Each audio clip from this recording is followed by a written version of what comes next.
Urine formation, तो देखो urine formation को समझने से पहले नेफ्रॉन के डायग्राम को अच्छे से समझ लो, ठीक है। तो यह क्या है, स्ट्रक्चर ऑफ नेफ्रॉन, नेफ्रॉन का स्ट्रक्चर। सबसे पहला पार्ट क्या है, ग्लोमेरुलस। दूसरा पार्ट है क्या, बोमेन्स कैप्सूल। फिर है पीसीटी, फिर है लूप ऑफ हेनले, फिर है डीसीटी, फिर है कलेक्टिंग डक्ट। सबसे पहले यूरिन फॉर्मेशन जो है वह 3 स्टेप में होता है, ultra filtration, reabsorption, tubular secretion, ठीक है। तो अल्ट्रा फिल्ट्रेशन कहां पर होता है, लोकेशन ग्लोमेरुलस, ग्लोमेरुलस में होता है, इन बोमेन्स कैप्सूल, बोमेन्स कैप्सूल का फिल्टर्ड आइटम। तो यहाँ पर क्या, ब्लड को फिल्टर किया जाता है, तो कुछ चीजें क्या फिल्टर हो जाती है, तो वो चीजें क्या क्या, यूरिया, वाटर, ग्लूकोज और सॉल्ट्स, ये जो है वो फिल्टर हो जाती है। अनफिल्टर्ड आइटम, कुछ चीजें हैं जो फिल्टर नहीं होती, जैसे कि आरबीसी और प्रोटीन, ठीक है। उसके बाद होता क्या है, रीएब्जॉर्प्शन, यानी कि काम की चीजें जो फिल्टर हो गया उसको एब्जॉर्ब कर देना।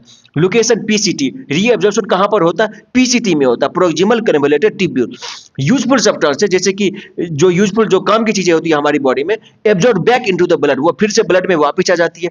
यूजफुल सब्सटेंस क्या क्या होती है, glucose, amino acid, water, salts, ठीक है। लास्ट क्या होता है, ट्यूबुलर सिक्रेशन। ट्यूबुलर सिक्रेशन कहां पर होता है, यह होता है डीसीटी में, डिस्टल कन्वोल्यूटेड ट्यूब्यूल में। और वेस्ट एडेड टू फिल्टर, यहाँ पर जो बचा खुचा वेस्ट है, जो कचरा है, वो भी क्या फिल्टर में ऐड कर दिया जाता है, वेस्ट, जैसे कि H+, K+, drugs, etc.. Final urine collection, finally जो यूरिन का कलेक्शन होता है वो कहां पर होता है, वो होता है कलेक्टिंग डक्ट में।